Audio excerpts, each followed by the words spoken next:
Primary থেকে মাধ্যমিক পর্যন্ত বিনা পয়সা আমরা বই দিচ্ছি, আমরা বৃত্তি উপবৃত্তি দিচ্ছি, উচ্চ শিক্ষার জন্য আমরা বৃত্তি দিচ্ছি। অর্থাৎ আমাদের গৃহীত পদক্ষেপে আজকে আমার সাক্ষরতার হার যা 2006 সালে ছিল মাত্র 45 ভাগ, আজকে তা 76.8 ভাগে উন্নীত হয়েছে। আমরা বিভিন্ন বিশ্ববিদ্যালয় করে দিচ্ছি জেলায় জেলায়। আমাদের দেশে মেডিকেল বিশ্ববিদ্যালয় ছিল না, আমরা মেডিকেল বিশ্ববিদ্যালয় করেছি, ডিজিটাল বিশ্ববিদ্যালয় করেছি, আমরা কৃষি বিশ্ববিদ্যালয় বাড়িয়েছি, আমরা fashion design, fashion, aerospace, aviation, বহুমুখী বিশ্ববিদ্যালয় করে দিয়ে বিজ্ঞান প্রযুক্তি বিশ্ববিদ্যালয় বিভিন্নভাবে আমাদের ছেলেমেয়েরা তারা যেন লেখাপড়া শিখতে পারে, তাদের মেধা বিকাশের সুযোগ হয়, সেই সুযোগটাও আমরা করে দিয়েছি। এবং শিশু নিরাপত্তার জন্য বিশেষ আইন আমরা করে দিয়েছি। এইভাবে আমরা আমাদের শিশু, আজকের শিশু আগামী দিনের ভবিষ্যৎ।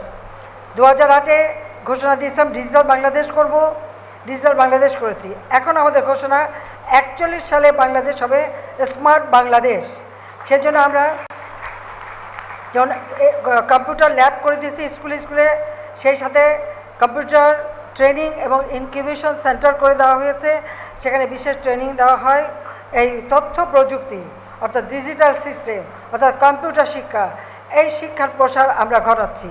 তার কারণ হচ্ছে যে বিশ্ব এগিয়ে যাচ্ছে প্রযুক্তির যুগে, আমাদের ছেলেমেয়েরা পিছিয়ে থাকবে না, তাদেরকেও সেইভাবে আধুনিক প্রযুক্তি জ্ঞান সম্পন্ন একটা জাতি হিসাবে গড়ে তুলব।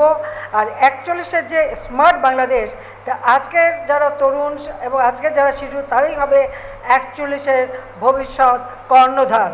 তোমরাই এই দেশকে স্মার্ট বাংলাদেশ হিসেবে তোমরা এগিয়ে নিয়ে যাবে, সেইভাবেই আমরা করতে চাই।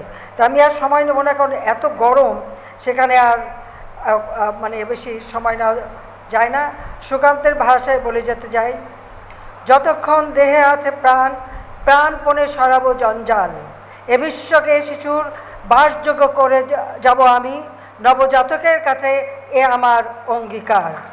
সবাইকে ধন্যবাদ। জয় বাংলা, জয় বঙ্গবন্ধু, বাংলাদেশ চিরজীবী হোক।